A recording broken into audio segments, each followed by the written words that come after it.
5.3, network devices. So now we're going to learn about switches, routers, or a little bit about them, but we've kind of already talked about it. What connects multiple or allows devices to connect to a LAN, to a network? Switches. Switches. A switch is what layer device? Layer 2. It makes forwarding decisions based off of what address? Your Mac. Your Mac, aka physical. Now, what's our network boundary device? What allows us to forward data from one network to another? Router, which is what layer? 3. 3 makes routing decisions based off of what address? IP logical. IP, aka logical. All right, let's watch a video.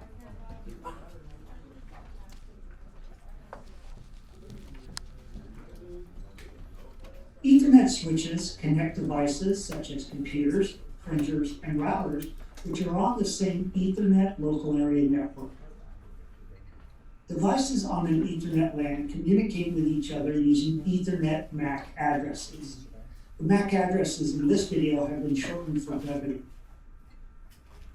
These MAC addresses are embedded on the device's Ethernet NIC, network interface card.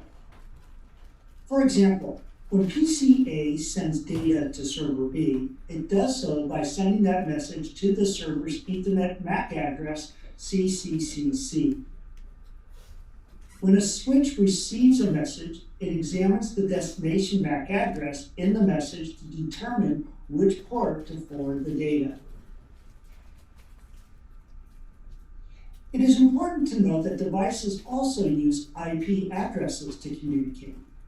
IP addresses are used by devices to communicate with each other on the same network, but are also used so they can communicate with one another when they are on different networks. So switches forward data within the same network, while routers forward data between different networks.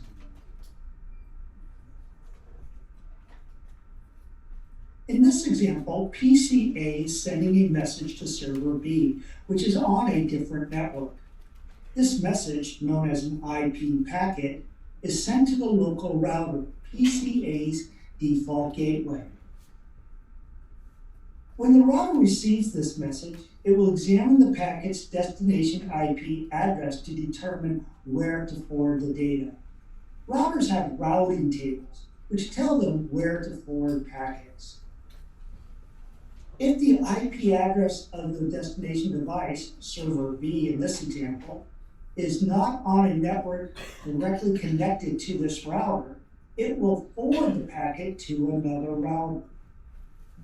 If the IP address of the destination device is on a directly connected network, it can then forward the message directly to that device.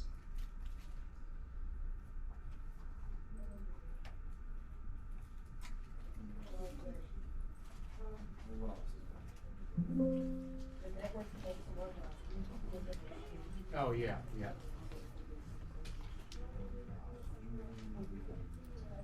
All right. Fun video? Yeah. Super fun. Super fun. All right. Hey, NIC. What does a NIC stand for? Network interface card. Network interface card. Our BIA, or our burned in address, is on that NIC, i.e. our MAC address, our physical address. Now this NIC, it can be wired over Ethernet, which would be what or which IEEE standard? 802. No, that's Wired. Ethernet. 802. 3. All right, if it was wireless, it would be 802.11. Very good, right? So we can see here, we've got a wired NIC. That's a wired NIC with an RJ45 socket. The next one we see is a wireless NIC, 802.11. And if your computer, for whatever reason, doesn't have network capability, here is a USB wireless NIC to allow it to have connection to a wireless network. Easy day? All right. We talked about repeaters before. A repeater operates at which layer of the OSI model? Layer 1, that's right. It's a dumb device. We can say that. It won't be offended because it's dumb. It can't hear us. Haha. So what a repeater does is when a signal comes out at 100% of a cable, the further distance it goes, it gets quieter. A repeater or an extender, once it hits there, it'll come back out at 100%, and then the more distance it goes, it gets quieter, right? The signal gets weaker. Easy day? Repeater, extender. Good to go? Yes. All it does is play telephone. All right, a hub. A hub is also a layer 1 device. That just repeats the signal everywhere that it sent it to. So let's say PCA sends a message to any of these other devices. It comes in to the hub just sends it out every other port. It doesn't know, it doesn't care, it just sends it to everybody. You get the frame, you get the frame, you get the frame, everybody gets it. I don't know who it's supposed to go to, so I'm just going to give it to everybody. Easy day? Yes. So this allows multiple devices to be connected, but this is legacy. Hooyah? Awesome. Now the next step up from that is what's called a bridge.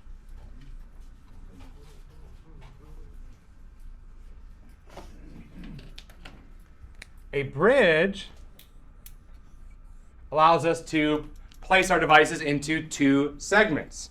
One over here, one over here. It keeps track of all the devices on each segment and knows, are you part of group A or are you part of group B? If it's destined for group B, then everybody in group B gets it.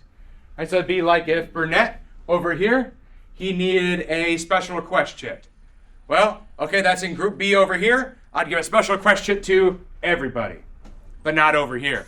Let's say that Garner needed a special request chit in group A. Well, then I get everybody in group A a special request chit. Still not very efficient, but a little bit more efficient because it's cutting the bandwidth hypothetically in half. Good? Or the use of the bandwidth. Next, so these aren't very efficient. What we use today, it microsegments and only sends it to the specific device. And it does that based off of the MAC address or physical address that it's going to. What device are we talking about here? Switch. A switch. A switch is what layer device? 2. Layer 2. Forwards information based off of MAC, aka physical. Later on in CCNA, we're going to learn about the MAC address table or the CAM content addressable memory table and how it learns, it builds based off of the source MAC and it filters based off of the destination MAC. But what it does is it microsegments. It knows, oh, this is PCC. This is B, based off of his MAC address, and it'll only send it to those devices. And we'll learn about certain situations when it does and does not do that later on in CCNA. Questions on a switch? This should be kind of easy now because we've gone a lot more in depth, right? Yep. Okay, and there's the picture of basically what's on the board, right? Switch, layer 2, MAC, physical, sends it to that device. An access point, also layer 2. This allows us to connect what? Connects Wireless devices to a wireless router. to the network, right? To our local network. What IEEE standard? Wireless. Wi-Fi. 802.11. Very good. All right, moving on. Our layer 3 device is a Router. router. Routers make forwarding decisions based off of the IP address. IP address, aka Logical. That's the boundary for our network, right? So if that door over there is the router, is our router. It's got an IP address on the handle towards us in this room. Right. And it's got a handle on the outside, an IP address there. Our default gateway is how we get out of our network on the router. Is that going to be the handle or the IP address on this side of the room or on the outside? This side. This side, right? Our default gateway. How do we get out of this room? That handle right there closest to us. That's our default gateway. Our router, right? There's many different networks out there. The routers forward data from one network to another so it can get to its eventual destination. Hooyah? Yeah. Questions? Okay, moving on. Let's see what we know. What is a legacy device that extended the number of devices that could be connected to a LAN? A hub. Layer 1. What is a device that connects networks to and forwards data based on the IP address? Router. Router. What layer device is that? 3. 3. A legacy device that was used to divide a LAN into segments. Bridge. A device that uses radio waves to extend the distance of a network. Heater. Radio waves. Let's come back. Let's say extend. A device that microsegments a LAN and forwards data based on the MAC address. Switch. A switch is our layer 2. What regenerates weak network signals? Feeder or extender. What connects end devices to a network? Wireless. All right, let's break this down. Wireless. Let's break why this is. Let's go back to the first one that we skipped. A device that uses radio waves to extend the distance of a network. Radio waves, what type of technology are we talking about? Wireless, right? So that's going to be wireless AP, wireless access point.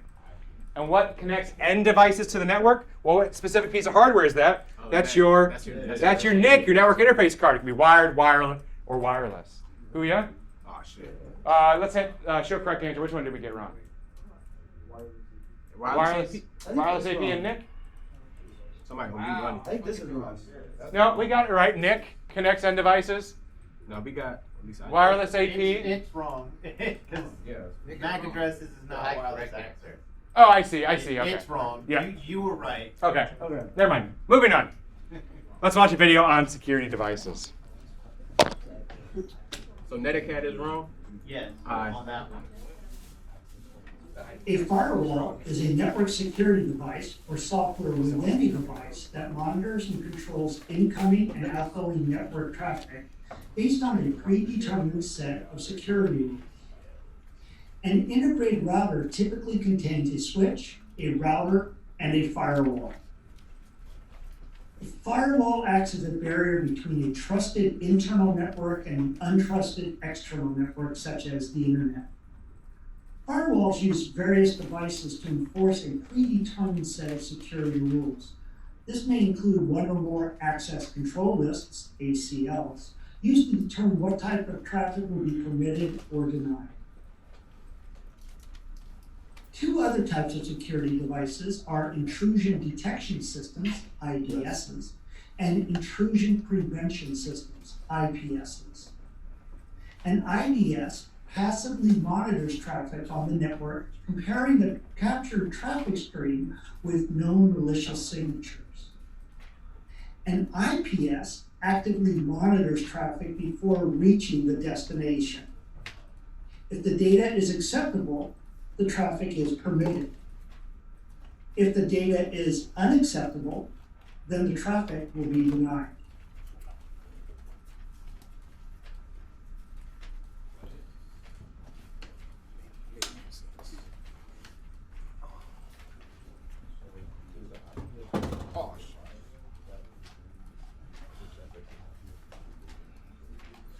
All right. Sir, that question? Oh, no. Yep. All right. Firewalls. Does anyone know where this term originates from? Cars again. All right. There was a firewall between the engine, right, and the cab, the compartment where the humans are, to prevent you from catching on fire. Same kind of thing for our network. We've got our home network, but then we have the rest of the world, the internet out there, and it's a scary place, right? So we want to be able to protect our network. What a firewall will do is selectively permit or deny inbound or outbound traffic. So allow traffic into our network or deny it, or on its way out, allow it to leave or not allow it to leave. It can do it based off of a variety of things, including IP address, MAC address, keywords, ports, protocols, rules, etc.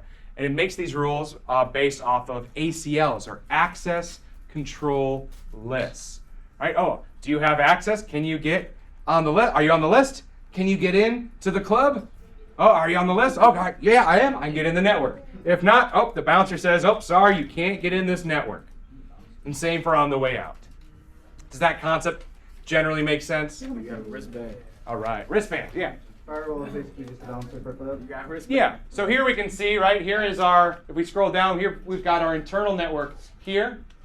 We've got our switch and we've got our firewall here. That'll prevent that outside traffic from getting in if it's not allowed. And I think we discussed the different types of firewalls next. Nope. Next is what's called an IDS and an IPS. IDS stands for Intrusion Detection System. IPS stands for Intrusion Prevention System. What sounds better or safer? Being able to detect or prevent? Yes. To prevent, right? Let's say I go on a date with someone. Oh yeah. They've got 3 kids from 5 different guys. Oh. That don't even add up. It's okay. They're not working, and they're just living off of their retirement or something. I don't know, right? They're homeless.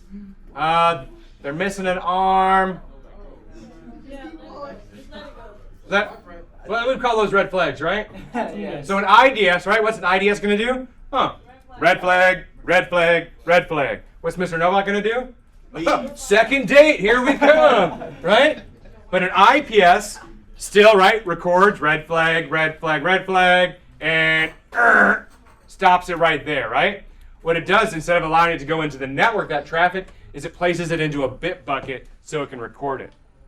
So, in the terms of security, would you consider an IDS, intrusion detection system, a security device? Did it prevent me from ruining my life, going on another date? No. No, right? It just. So all it does is log. It records, right? So it's not even considered a basic security device. An IPS is considered a basic security device. Does that difference make sense to everyone? Yes. Yeah. So the IDS just allows everything through and it just logs it. But here we have the IPS. Here's our intrusion prevention sensor.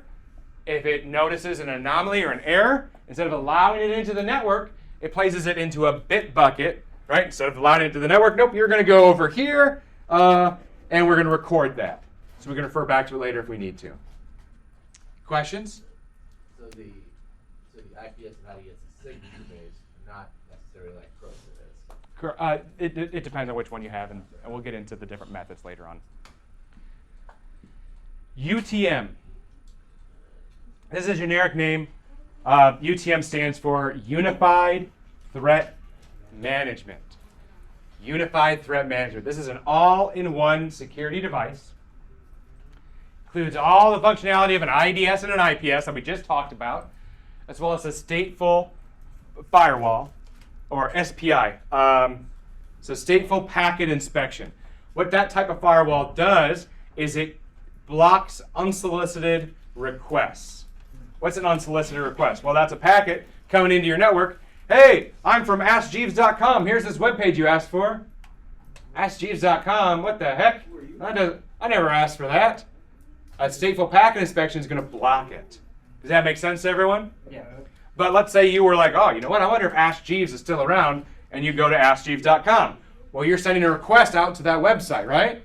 If you send a request out, you should be expecting a response. So it keeps track of those requests. If you go out of your network trying to go to that, well, then it'll allow that in. But if not, if it's unsolicited, just randomly, hey, here I am. You didn't ask, but here I am. Would you like to buy a whatever? Door-to-door salesman sells a vacuum or whatever. It would block it, right? I didn't request you to come to my house. Nope. Not allowed in. So that UTM includes that SPI, or Stateful Packet Inspection, as well. Other things that it includes is zero-day protection. Ooh, that kind of sounds like zombies, right? Yeah. Well, think about, day zero. What's day zero in zombie movies? That's the day of the first infection. The day of the first thing, right? And what do you call the first person that got infected? Patient zero, right? So if we take that same thinking back to viruses or malware, 0 days are when someone discovers a vulnerability, a weakness in an operating system. And it takes a while for the vendor to identify that and update the security patch. So UTMs are able to help mitigate those risks against 0 days by updating the software, looking out for various heuristic efforts and signatures, etc. Booyah?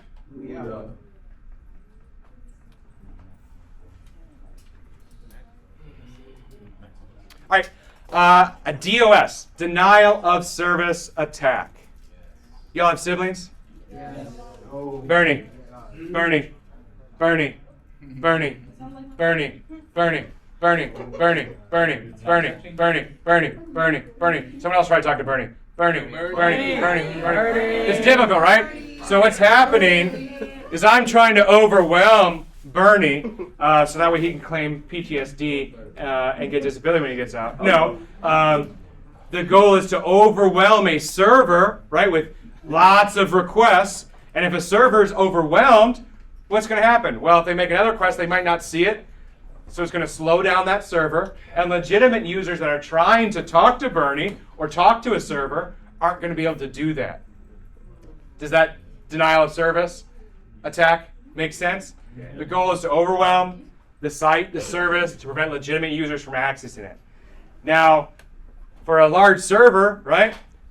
Bernie, right? He didn't get too bothered by that, right?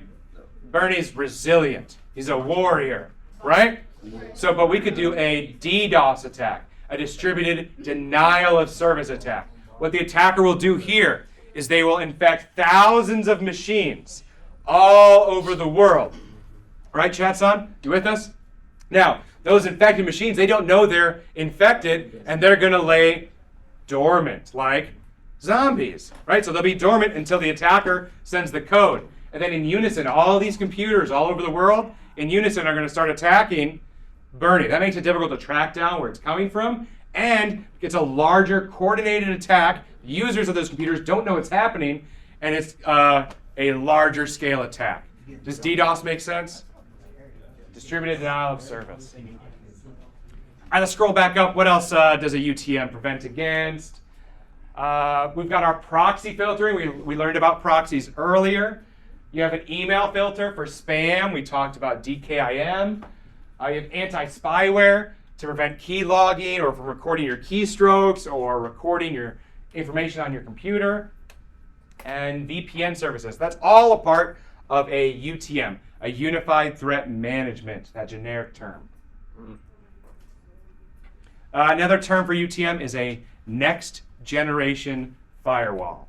What's a next generation firewall? UTM. It's a UTM, right? What does it do? IDS, IPS, stateful packet inspection, firewall, 0 days, anti-malware, all that stuff we just talked about.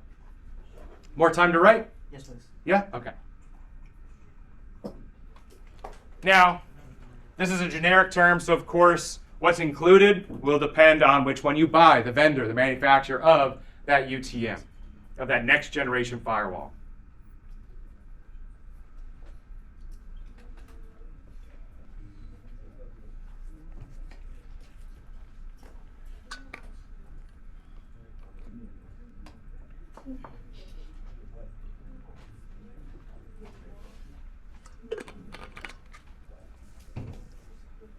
Cheng. So you could say like the UTM is like firewall on steroids. Yeah, next generation firewall. So firewall plus more, right? Like not just a firewall with ACLs, but a stateful packet inspection or stateful firewall that'll track conversations out and block unsolicited requests, help protect against 0 days, et cetera, et cetera.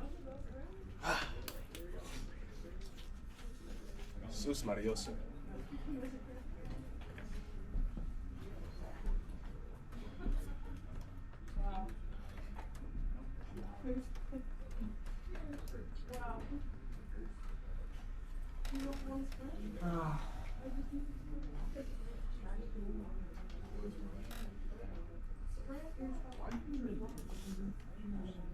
More time?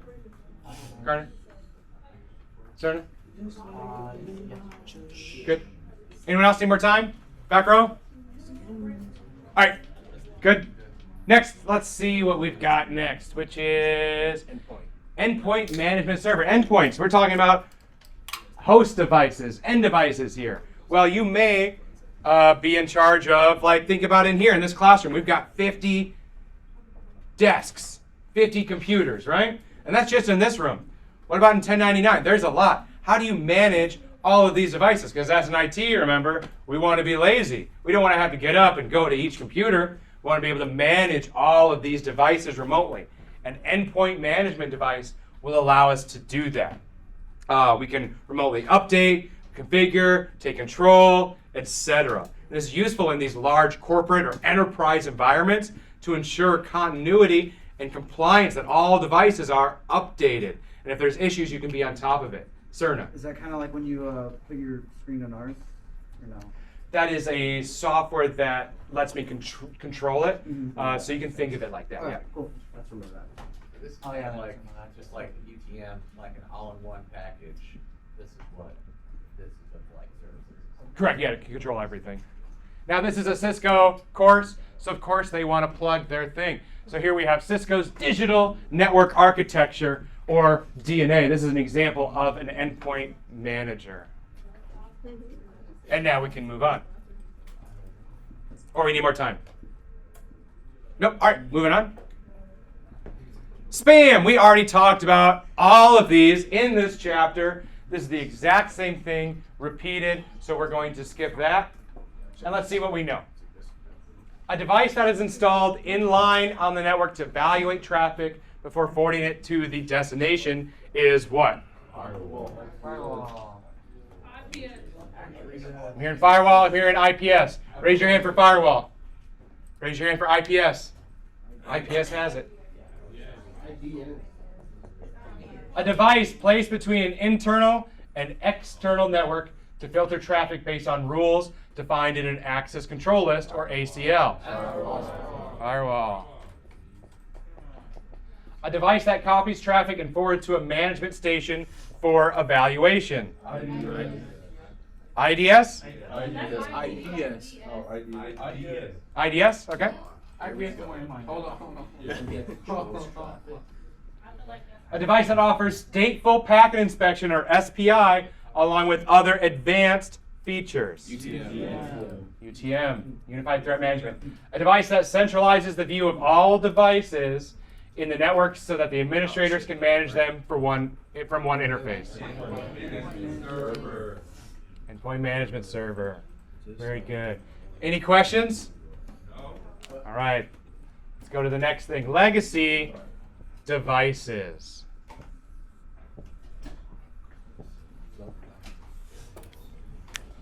What do we got here? Some old dip switches. All right, or embedded systems. Let's go down.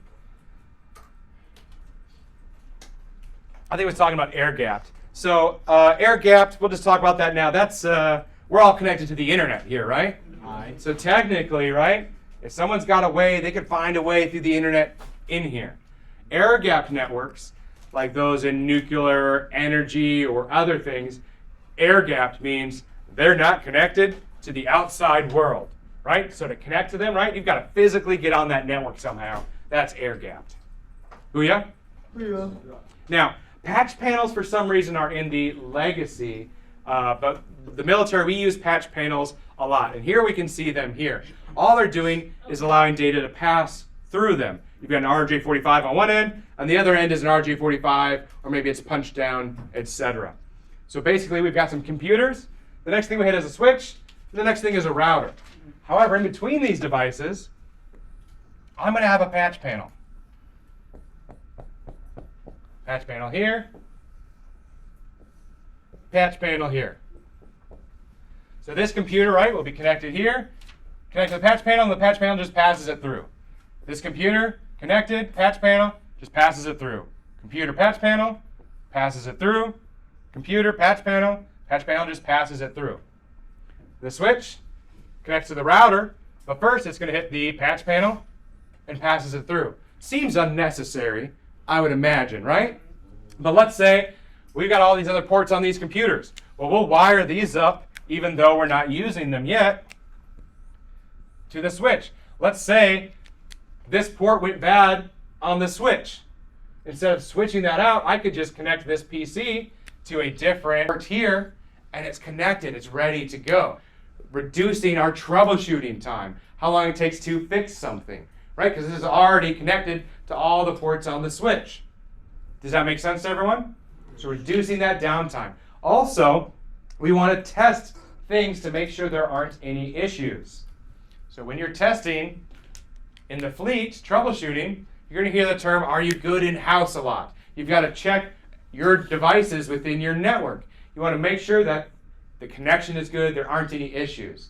So if we want to test from this router to this PC that it's good, well, I could unplug from this router and then plug a loop back in to test all of this. But the easiest way to do this troubleshooting is to just unplug this,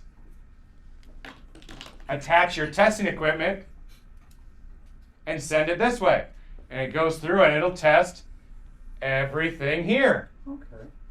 If we want to test this way now, well, we can disconnect our test equipment, plug this back in here, and now we can plug in our test equipment here and test it this way. Every cable, every device has now been tested. So that patch panel, you're able to quickly and easily do your troubleshooting all in one location. Right? Because that's one device, you just plug it in the back, plug it in the front, do your test, good to go. Who ya? Yeah. Questions? Moving on. Power over Ethernet. So here, this is a switch, but there's something special about this switch. Usually Ethernet cables can just provide data, but there's 8 wires in there. They can also provide power. However, in order to do that, that power has to be injected into those wires using either a PoE, power over Ethernet switch, or PoE injector, which will inject that power. Well, why would you use something like this? Well, think about a security camera. You need to have a power cable, and you probably want a data cable so you can get the data if it's not wireless. Well, instead of having a power cable that you've got to run and an Ethernet cable, you can just run an Ethernet cable. It'll power the device and do data as well. All from the switch. You don't need to connect it to an outlet because it's getting power from this PoE switch. Does that make sense? All right, there are different types of PoE. These are all in the Ethernet standard. What's our IEEE standard for Ethernet? 802.3. Very good. So these fluctuate based off of how much power they can provide. So PoE is 802.3 AF. That can do up to 13 watts at 48 volts. If we scroll down, Robert's question. I'm sorry. Would a power line Ethernet adapter fall into like the same category? Yes and no. We're going to talk about that next. If I don't answer your question in the next section, let me know. 802.3 AT is PoE plus. 802.3 BT is PoE plus plus. So PoE plus can do 25 watts. Plus plus can do 51 watts for type 3 or 73 for type 4. So depending on what you need to power, you need to know what type of PoE do I need. PoE, PoE plus, PoE plus plus. And naturally, if you buy a switch, PoE is going to be cheaper than PoE plus and PoE plus plus. But a switch typically is going to have a varying type and quantity of these various things. Below this, we see what's called a PoE injector. Maybe you don't want to buy a switch, or you just need to inject power into one cable. Well, here we have an in for an Ethernet and an out for an Ethernet. On the other end of that is a place for us to connect AC power to allow power to be injected into that cable. Good to go? We need more time for notes? Yes. Yes? Okay. It's kind of just like a battery. Not battery store power. This is providing power. Okay. So you know how you've got a power cable to your computer and you've got an Ethernet data cable. Think about for a security camera, if you instead of having a power cable and an Ethernet cable, you've just got an Ethernet cable that provides power and does data as well. So is this useful for like places that don't have a power outlet nearby? Or? Well, this isn't going to be enough to power a computer. Yeah. It's going to be low power devices, security cameras, some webcams. You can use this for a wireless router, wireless access point that can provide power and data to that as well. Okay. Let's say you want to put an access point on the ceiling here. Well, how big of a power cord would we need to get it there, right? That's an expensive cable, probably. So instead, we can just run an Ethernet cable, get data there, and power as well. And these are legacy? No, these are not My legacy. dad No. did- We did that in my house. So we ran it all the way to the attic, all the way to the part bedroom. Yep. We did it later.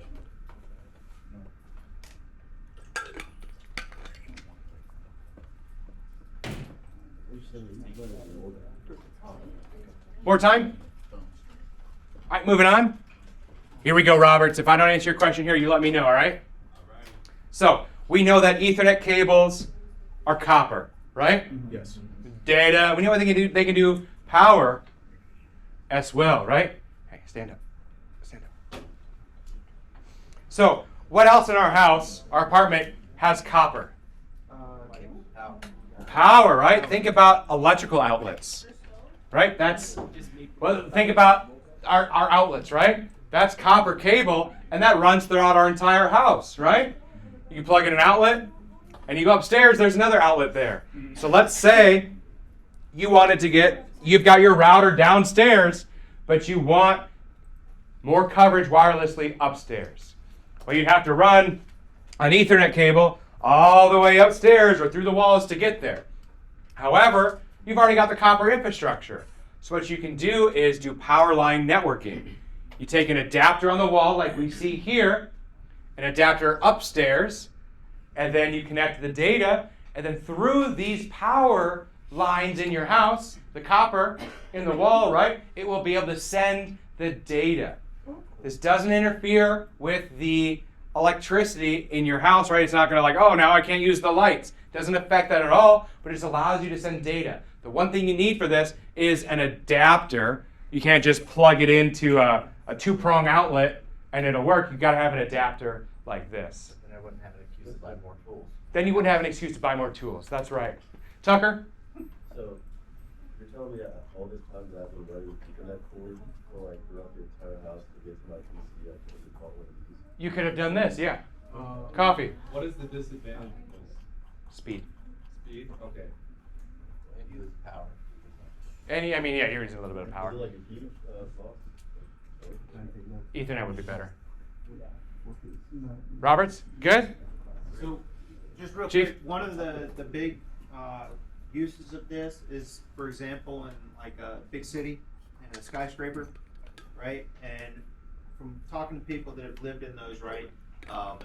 The wireless. Imagine if every single one of those apartments, there's thousands of them in there, had a wireless router, right? And all of the different signals that would be going on, it kind of would confuse things. Things would have a hard time connecting. Frequencies would just get saturated, oversaturated, right? Whereas if you do this option, it's a wired connection, so there's not as much saturation. So that's one of the big times I've heard that this is used, just to kind of help you get a good grasp of it, right? So also things like an apartment complex where they run a fiber to the complex, to the main office, say, but then your building is thousands of feet away, right? And we were already talking about repeaters. Well, there's not necessarily repeaters in apartment complexes, and your signal, you're paying for a really fast internet, but you're only seeing such a small little dose of that, right? Because of the distance. Well, this will help with that as well. Okay. Looks good. Everybody good? Yes. All right, last thing before our next break, and the last thing in this segment of Chapter 5, cloud-based network controller. We're going to learn about the cloud more throughout, but we're just remotely accessing things for now. That's what we can think about it. So if we've got a lot of end devices, this cloud-based controller will allow us to remotely access those things when we're on a different network. Here, Cisco Meraki, this is intermediary devices that Cisco does, and there's a way to manage all those intermediary devices, switches, and routers remotely for troubleshooting. You don't have to physically be there. Who, yeah? Yeah. All right, do we have a quiz before we go into 5.3? Yeah. All right. Question, Newton.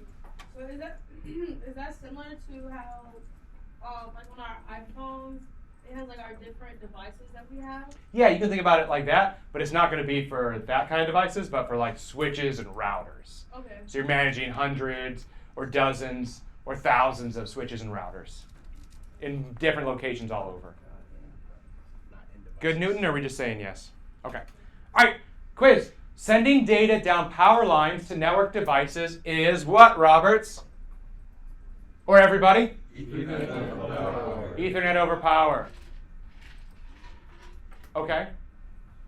A system that no longer can be upgraded or patched. Legacy.